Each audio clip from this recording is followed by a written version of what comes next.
सफाई देने की हमारे फैमिली ने कभी बीफ नहीं खाया। अरे तेरे से किसी ने पूछा? ये इतना लीचड़ है। और ये चीज़ मैंने नोटिस की थी बीइंग ह्यूमन में चैरिटी के नाम पे जो करते हर चीज everything is done for effect. Sir என்னதான் இருந்தாலும் நம்ம ஏஆர் முருகதாஸ் சல்லுபாய் இப்படி கதற விட்டுருப்பாருன்னு கொஞ்சம் கூட எதிர்பார்க்கல. இதுக்கு நம்ம சிம்புவே எவ்வளவு பரவாயில்லையே அப்படின்னு நினைக்கிற அளவுக்கு ரீசெண்டா ஏஆர் முருகதாஸ் அவர்கள் கொடுத்த ஒரு இன்டர்வியூல ரிப்போர்ட்டர் பிஸ்மி அவர்கள் நீங்க அமீர் கான்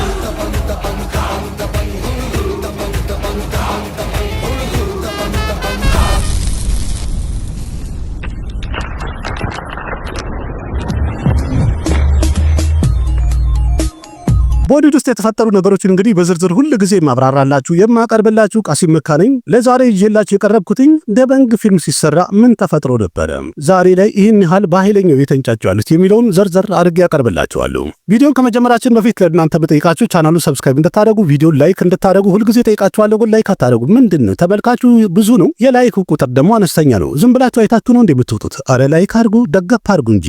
ልክ እንደዚህ የተለያየ ምርጥ ፕሮግራሞችን በብዛት አቀርብላችኋለሁ። እባካችሁ ላይክ አድርጉ።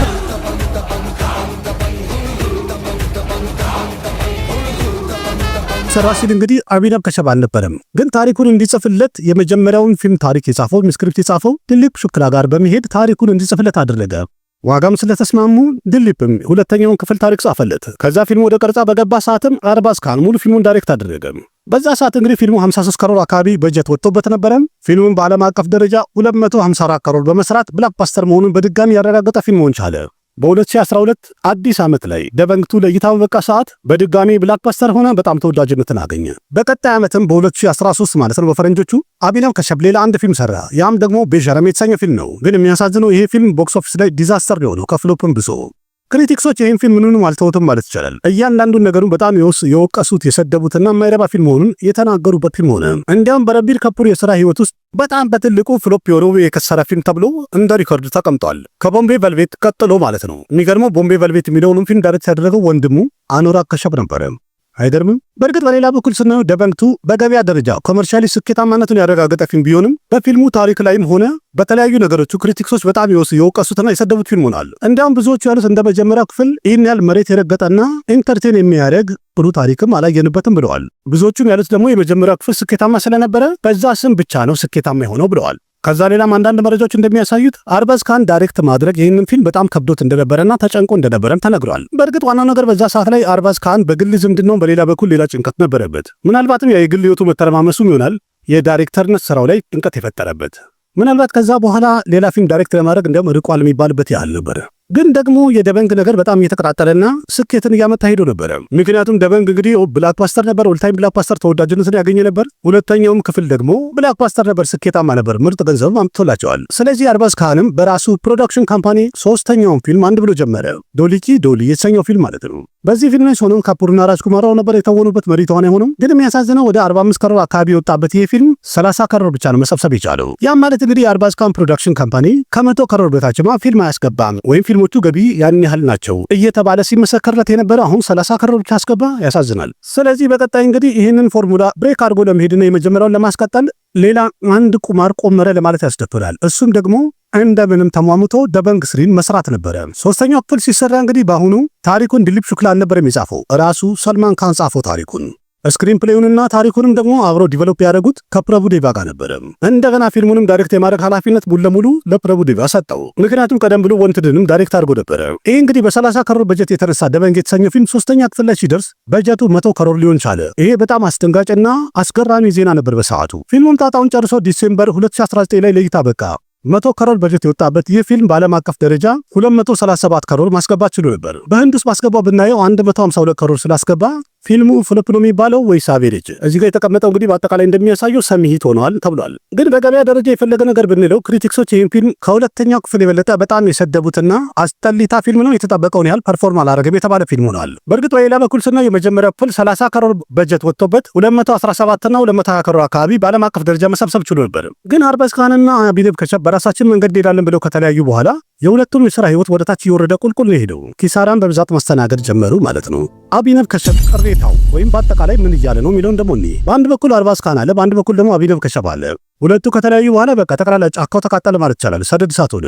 ምክንያቱም ከደበንግ በኋላ እሱ የሰራው ሁለተኛ ፊልሙ የሚባለው ቤሸረም ፍሎፕ ሆነበት በጣም ባስተሬታ ሁኔታ። ግን ይህ ፊልም በመክሰሩ የተነሳ ተጠያቂ ይሆናሉ ወይም ኃላፊነቱን ይወስዳሉ ብሎ የከሰሰው የሰልማን ካን ቤተሰቦችን ጭምር ነው። በዚህ ፖድካስት እንደተናገረው ከሆነ ስለኔ ኢንዱስትሪ ውስጥ በጣም ስሜን አጥፍተዋል ወይም መጥፎ ነገር ተናግረዋል። እንዲያም ቤሸር የሚለውን ፊልም በምሰራ ሰዓት ላይ ማንኛውም ፕሮዳክሽን ሃውስ ፊልሜን እንዳይቀበለኝ ሁሉ አድርገዋል፣ አና ፈጥረውብኛል ብለዋል። ሽሪ አሻቭናይ ከሚባለው ፕሮዳክሽን ካምፓኒ ጋር ከነሱ ጋር ሌላ ፊልሞችን ለመስራት ሁሉ ተነጋግሬ ነበረ፣ ግን ለዚህ ፕሮዳክሽን ካምፓኒ አርባዝ ካን ዝቶባቸዋል ብለዋል። እሱም ደውሎ ስለዛተባቸው እንግዲህ ይሄ ፕሮጀክታችንም ሼልፍ ሆኗል ብለዋል። मैंने एक फिल्म साइन की थी श्री अष्टविनायक के साथ, जिस फिल्म की कोई स्क्रिप्ट नहीं थी, पर ये था कि my next project will be with Ashtavinayak. तो उन्होंने धमकी देके डराया धमकाया, तो मुझे राजबाबू ने फोन किया और बोला कि यार अभिनव हम तो सीधे साधे लोग हैं, हमको काम करना है, पर इस रवैये से ना ये लोग विंडिक्टिव हो जाएंगे। तो मैं कहा ठीक है सर कोई बात नहीं, थोड़ा सा वक्त दो, मैंने पैसे खर्च कर दिए, मैं आपके पैसे आपको लौटा दूं। कितना अमाउंट था वो 5 करोड़ का अमाउंट। ያ ማለት እንግዲህ ከአንተ ጋር የመስራቱ ነገር በእኛ በእንጀራችን ላይ የመጣ ስለሆነ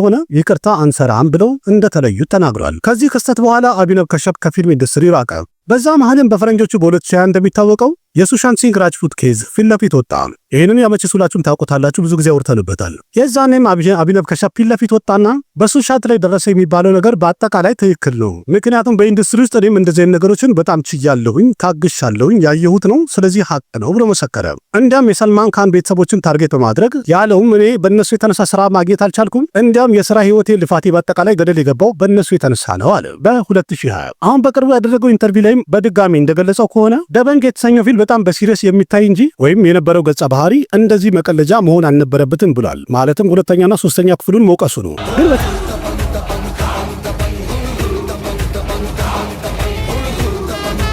ግን በትክክለኛ ብናየው ደቨንግ የተሰኘው ፊልም የማን ቪዥን ነበረ? የአቢነቭ ከሸፕ ነበረ ወይስ? አቢነቭ ከሸፕ በእርግጥ ከመጀመሪያ ህልሙ የነበረው ስኬታማ የሆነ ፊልም መስራት ነበረ። ሰልማን ካን ስለተወነለትም ስኬታማ የሆነ ፊልምና የማይረሳ ፊልም ሰርቷል በትክክል ሮቢን ሁድ ፓንዴ።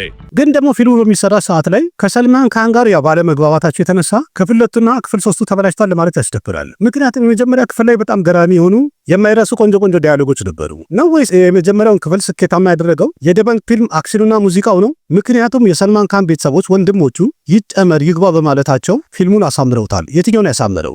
ምክንያቱም አንድ ተራ ታሪክ የነበረውን ፊልሙን ማስመሳላ ለማድረግ እንግዲህ ትልቅ ቦታ አለ የሚባለው ሙዚቃውና አክሽኑ ነው። ያም ደግሞ በሆልሰም ኢንተርቴንመንት በጣም ብዙ ሰውን በማዝናናቱ በአመቱ ፊልሙ ናሽናል አዋርድ ጋር እንዲደርስ አድርጎታል። ግን ደግሞ ሁለተኛ ክፍል ይሰራ በሚባል ሰዓት ላይ አቢነቭ ከሸፕ ራሱን የሸሸው እሱ እምቢ ማለቱ የካን ቤተሰቦችን ወይም ሰልማን ካንን በጣም ግራ አጋብቷቸው ነበር። በዛ ላይ ደግሞ መቼም ቢሆን ህዝብ ፊት ለፊት ወጥተውም ሆነ በተለያየ መንገድ የሰልማን ካን ቤተሰቦችም ሆነ ሰልማን ካን ስለ የትኛውም ሰው በተለይ ስለ አቢነቭ ከሸፕ ይሄን ያህል ቢሎ አቬሬጅ የሆነ የወረደ ንግግር እስከዛሬ ተናግረው አያውቁም። የተለያየ ቦታ ላይም ወይም የፊልሞቹን ፕሮሞሽን በሚሰሩ ሰዓት ላይ ህዝብ ፊት ለፊትም ስለ አቢነቭ ከሸፕ መጥፎ ነገር ተናግረው አልሰማንም። ግን በአንድ ኢንተርቪው አርባዝ ካን ያመነው የተናገረው አዎ አለመግባባት ተፈጥሮ ነበር፣ ተጣልተናል። ማለትም በሰዓቱ እንግዲህ የታገልነውና የተጣጣርነው ባለመግባባትም ቢሆን ፊልሙ ላይ ምን ይጨመር ምን ይቀነስ በሚለው ስለነበረ ያ ደግሞ ፊልሙን ጥሩ አድርገን ከሰራነው በኋላ እንደ ጸብ ሳይሆን እንደ ስራ ግጭት ይታያል እንጂ ለመጨረሻው ስኬት ስላስተናገድን መታሸቱና መባላታችን ጥሩ ስራ ጨምቀን እንድናወጣ ስላደረገን ትክክል ነው ብዬ ነው የማስበው ብለዋል። በዚህ አንግልም ሲታይ ትክክል ነው። በእርግጥ አሁን በቅርቡ እንኳን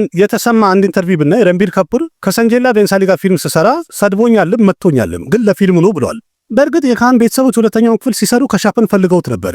ምክንያቱም ቆንጆ ፊልም እንደሚሰራ አምነዋል። በእርግጥም ሰርተዋል። የመጀመሪያውን ክፍል ምርጥ አድርጎ ሰርቶት ነበር። ሁሉም አንድ ላይ በመተጋገዛቸውና በመተባበራቸውም ቆንጆ ፊልም መስራታቸው የሚታመን ነው። ግን በተደጋጋሚ ያለው እንግዲህ እኔ ፊልሙን ትቼ እንድወጣ ነበር የሚፈልጉት ብሏል። ማለት በመሃል ለማቋረጥ እናም ለእናንተ ክብር የማይሰጥበት ቦታ ላይ መቼም ቢሆን ስራ አትስሩ ነው እያለ ያለው በዚህ ፖድካስት ማለት ነው። በእርግጥ በዛውም ቀደም ብሎ ሜንሽን ያደረገው ምንድነው አሚር ካን ታሬ ዘሚን ፐር የተሰኘውን ፊልም በሚሰራ ሰዓት ላይ አሞል ጉብታ ፊልሙን ዳይሬክት አድርጎ ነበረ፣ በጣም ብዙ ፐርሰንቱን ማለት ነው። ግን እንደዚህም የተለያዩ ነገሮችን ይጨመር ይቀነስ በሚል በጣም ስላዛገውና ስለጨቀጨቀው በጣም ተጨንቆና ደብሮት በመጨረሻ ፊልሙን ትቶት ሄደ። ፊልሙ ለእይታ ሲበቃም ፊልሙን ዳይሬክት ያደረገው አሚር ካን ነው ተብሎ ሙሉ ለሙሉ ክሬዲቱን ወሰደ አሚር ካን ብሎ ተናግሯል። በዚሁ ኢንተርቪው ማለት ነው ወይም ፖድካስቱ ላይ የማትከበሩበት ቦታ ላይ ስራ አትስሩ የሚለው ነገሩ በትክክለኛ አባባል ቢሆንም ቀደም ብሎም ታላቅ ወንድሙ አኑራግ ከሸፕም ይሄን ነገር ተናግሮ ነበር። ግን እስከዛሬ ድረስ ቴሌናም የተሰኘው ፊልም ላይ አኑራግ ከሸፕ እንደዚህ አድርገውኛል ብሎ ሲናገርና ሰው ሲወቅስ አላየንም። በአጠቃላይ ስራው ላይ ትኩረት አድርጎ ሲሰራ የነበረ እስከዛሬ አሁንም እየሰራ ነው ያለው። በእርግጥ አንዳንድ ጊዜ ይወጣ ይናገራል ስለተለያዩ ሰዎች ኢንዱስትሪ ስላለ ነገር ቢሆንም ግን ስራው ላይ ስራ ብሎ ነው ቀጥታ እየሄደ ያለው። እንደዚህ ጸጥ ብሎ ስራውንም በመስራቱ በላይ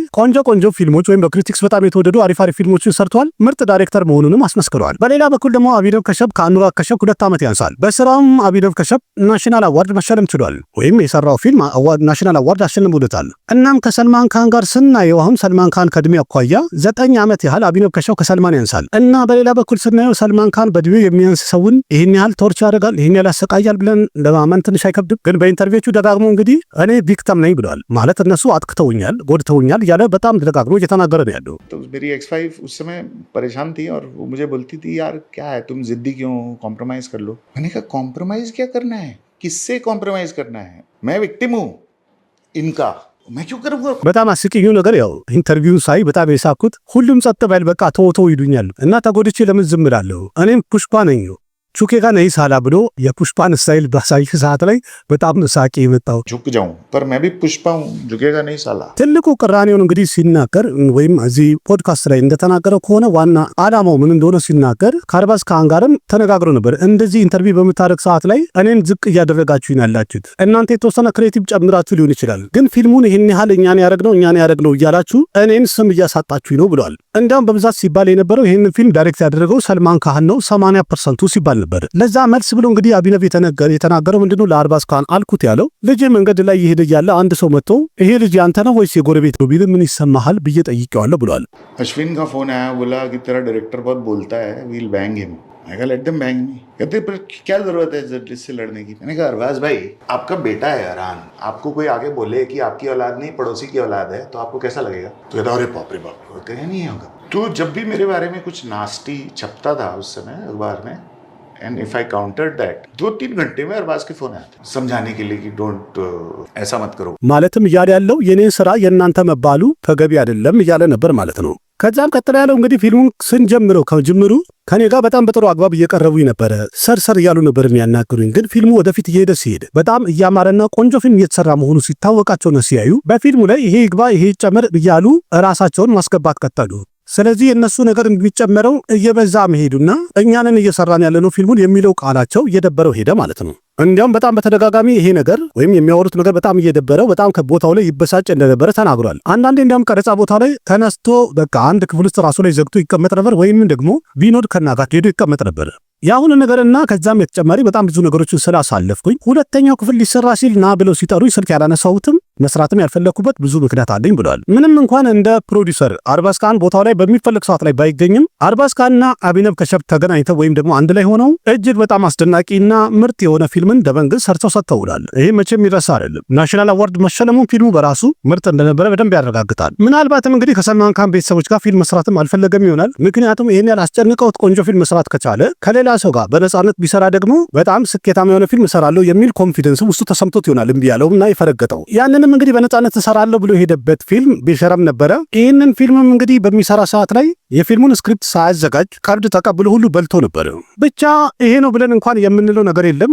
ግን አንድ ነገር አለ። እሱ ምንድነው? እሳት በሌለበት ጭስ አይነሳም ይባላል። ምናልባት ነገሩን አጋኖና አካብዶ አውርቶ ሊሆን ይችላል፣ ግን የተፈጠረ ነገር ነበር ማለት ነው። ባይሆንማ የትኛውም ዳይሬክተር እንደዚህ ስኬታማ የሆነ ፊልም ከሰራ በኋላ ሁለተኛውን ክፍል ስራ ሲባል እምቢ ሊል አይችልም። ወይም ደግሞ አሁን ላይ ሁለተኛና ሶስተኛ ክፍሉ ራሱ ዳይሬክት አለማድረጉና አለመስራቱ የቆጨውም ይመስላል። ምክንያቱም በመጨረሻ ይሄ ሁሉ ነገር መናገር አሁን ምን ይጠቅምሃል በተባለ ሰዓት ላይ በዚህ ፖድካስት ያለው ምንድነው? እኔ የምፈልገው እኛንን የሰራ ነው የሚለውን ስማቸውን ወይም የተናገሩትን ነገር በአጠቃላይ ያንሱና እኔ እንደሰራሁኝ ይናገሩ። እንዲሁም ደግሞ ቀረጻ ቦታ ላይ ክብረ ቢስ ሲያደርጉኝ ሲያዋርዱኝና ውሻ ሲያደርጉኝ እንደነበረ አምነው ሰልማን ካን መጥቶ ተንበርክኮ እኔን ይቅርታ ይበለኝ።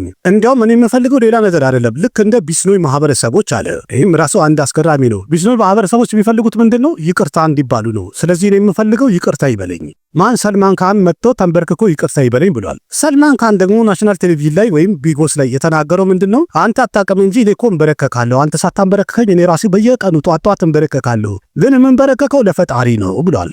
ማለትም ፖድካስቱን እየሰማ ነው ማለት ነው ሰልማን ካን። ግን मुझे घुटनों पे लेके आते हो ना, मैं रोज सुबह को घुटनों पे जाता हूं, लेकिन उसकी ግን ኦፊሻሊ መልስ ሊሰጠው አልፈለገም። እንዲያውም አቢነብ ከሸብ ያለው እንደዚህ በማድረግ አሁን እነሱ ሊከሱኝ ይገባል አይደል? ግን አልከሰሱኝም። ምክንያቱም ቢከሱኝና ፍርድ ቤት ብንቆም እኔ እንደማሸነፋቸው በደንብ ስለሚያውቁት መሸነፍን ፈርተው አይከሱኝም ብሏል። በእርግጥም የሰልማን ካን ቤተሰቦች በዚህ ጉዳይ ላይ ጸጥታን የመረጡት። ከዛ ሌላም እንግዲህ በጣም ብዙ ነገር ነው ያወራው ስለ ሰልማን ካን ጸባይም ሆነ ባህሪው፣ እንዲሁም ደግሞ ስምና ዝናን ለማግኘት ይሄን አደረክ ለመባል ብዙ ነገር ያደርጋል ብሎ በጣም ብዙ ነገሮችን እያነሳ እያንዳንዱ የሰልማን ካን ስራዎቹን እርዳታውንም ሆነ ከሰዎች ጋር የሚያደርገውን የተለያየ ጸቦችንም እያነሳ በጣም ብዙ ነገር የተናገረው። ምክንያቱም ይሄ 2 ሰዓት ያህል የቆየ ኢንተርቪው ነው። በዚህ 2 ሰዓት ውስጥ ይህ ሰው ምን ያህል ሊያወራ ይችላል የሚለውን እናንተ ራሳችሁ ገምቱ። በምንም ነገር ወደኋላ አላለም፣ አንድ በአንድ ተናግሯል። ኢቨን ገብታችሁ እንድታዩት ጋብዛችኋለሁ። ምክንያቱም አሁን ላይ ያው መቼስ ዩቲዩብ አውቶሜሽን ጀምሯል። ሳብታይትሉንም ማብራት ትችላላችሁ። ከዛ በተጨማሪ ደግሞ ድምፁንም በእንግሊዝኛ ምናምን ማለት ትችላላችሁ።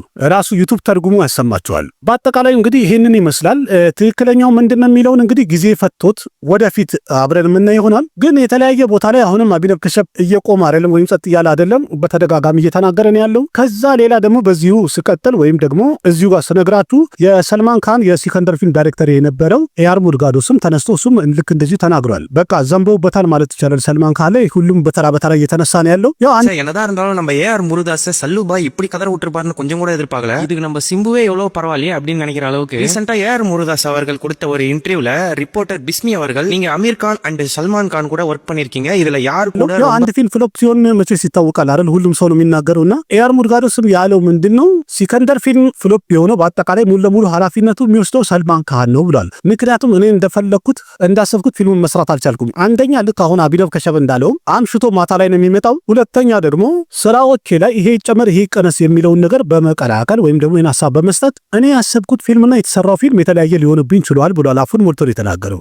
ስለዚህ እንደገና ከሴኩሪቲ ጋር በጣም ብዙ ሆኖ ስለሚመጣ የምፈልገውን ነገር በግልጹ እና በነጻነት እንደ ዳይሬክተር ነጻነት አልነበረኝም፣ ያ ነገር በጣም አስጨንቆኛል ብሎ ተናግሯል። በጣም የሚገርም ነው እና ይሄ ሁሉ ነገር በመጨረሻ ፊልሙ ፍሎፕ እንዲሆን አስገድዷል ብሏል። ለዚህም ጉዳይ አሁንም ናሽናል ቴሌቪዥን ላይ ወይም ደግሞ ቢግ ቦስ ላይ ሰልማን ካን መልስ የሰጠው ምንድነው? እሺ ችግር የለም እኔ ስላመሸውኝ ያንተ ፊልም ወይም ሲከንደር ፍሎፕ ሆነን በል፣ ግን አሁን በቅርቡ የሰራው መድራሲ የተሰኘው ፊልም በአንተ አክተር ጠዋት 1 ሰዓት እየመጣ ነው ቀረጻ የሚያደርግልህ እና ከሲከንደር የባሰ ፍሎፕ የሆነበትን ምክንያት ልትነግረኝ ትችላለህ ወይ ብሎታል። लेकिन क्या है ना कि मैं सेट पे रात को 9 बजे पहुंचता था, जिसमें एक्टर 6 बजे पहुंचता था। ያውን እጅግ በጣም አስደናቂና በጣም አስቂኝ የሆነ መልስ ነው። ምክንያቱም በትክክል ቀጣይ የሰራው ፊልም ስኬታማ የሆነ ቢሆን ኖሮ አዎ ትክክል ነው እያለ ያለው ኤያር ሙርጋዶስ ስንል ነበረ። ግን ቀጥሎ የሰራው ፊልም ከዛ የባሰ ፍሎፕ ነው። ስለዚህ አንድ ዳይሬክተር የሰራው ፊልም ፍሎፕ ሲሆን ኃላፊነቱን መውሰድ አለበት።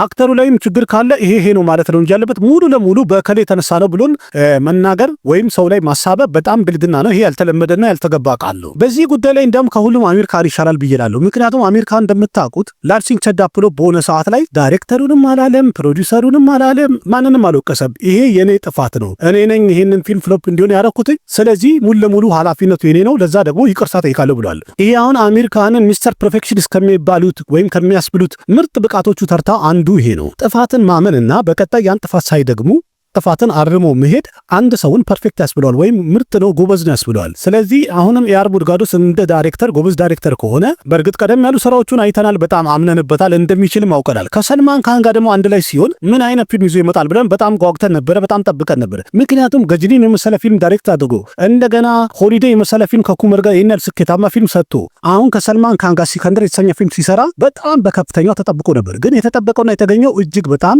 የሚያሳዝንና በጣም ሰውን ያስከፋ ወይም ተመልካችን ያስቀየመ ፊልም ሆኗል። ለዚህም እንግዲህ ተጠያቁ ሰልማን ካን ነው ማለት ይሄ በጣም ስህተት ነው። ያንተ የራስህ ጥፋት ነው። አንድ ጊዜ የቋንቋ ችግር ነው ብለህ ነበር ቀደም ብለህ፣ ከዛ በኋላ ደግሞ አሁን በሰልማን ካን እያሳበብክን ያለው ቀጥለ ደግሞ በሌላም ታሳቢ ይሆናል። እንግዲህ እንሰማለን። ምክንያቱም አንድ ጊዜ ሰው አንድ ውሸት ከተናገረ ወይም ይሄ ነገር ነው ይሄ ጥፋት በዚህ የተነሳ ነው ብሎ ከዋሸ ያን ውሸት ደግሞ ለመደበቅ በላይ ይዋሻል ማለት ነው። መጀመሪያ ፊልሙ ፍሎፕ የሆነ ሰዓት ላይ በአንድ ኢንተርቪው ምን ብሏል? የቋንቋ አለመግባባት ፊልሙን ፍሎፕ አድርጎብናል ብሎ ነበረ። ምንም ቢሆን ያው እንዲያውም አንድ ቦታ ላይ ምንድን ያለው እኛ በሳውዝ ውስጥ ወይም ደግሞ በታሚል የምንሰራው ፊልሞች በቋንቋችን ነው የምንጽፈው፣ ቦሊውድ ውስጥ ግን በእንግሊዝኛ ስለሆነ የሚጻፈው ያ ነገር ትንሽ ግራ አጋብቶናል፣ ነጻነት አልሰጠኝም ብሏል በአንድ ኢንተርቪው። እና አሁን ያ ቃሉን እንዳለ ደግሞ አጠፈና በሰልማን ካን አሳበበ። ይሄ ከአንድ ከሲኒየር ከሆነ ፊልም ሜከር አይጠበቅም እና ይሄ ስህተት ነው። እኔ ሲከንደር ፊልም ላይ ሰልማን ካን ጥፋት አለበት ብዬ አልልም። ካላለቀና ፊልሙ እንትን ካለ የሚጎለው ነገር እንዳለ ከታወቀው መጠበቅ ነበረበት፣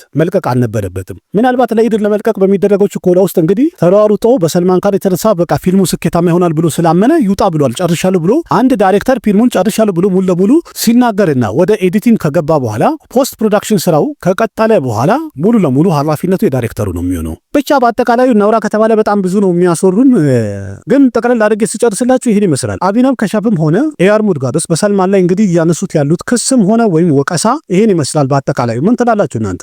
ማን ነው ትክክል ትላላችሁ? የማን ጥፋት ነው? ያላችሁን ሐሳብ አስተያየት ኮሜንት ላይ አስተያየታችሁ ስጡኝ። ቪዲዮን ላይክ አድርጉ፣ ያላችሁን ሐሳብ አስተያየት በኮሜንት ገለጹ። ከዛ በተጨማሪ ለጓደኞቻችሁ ሼር አድርጉ።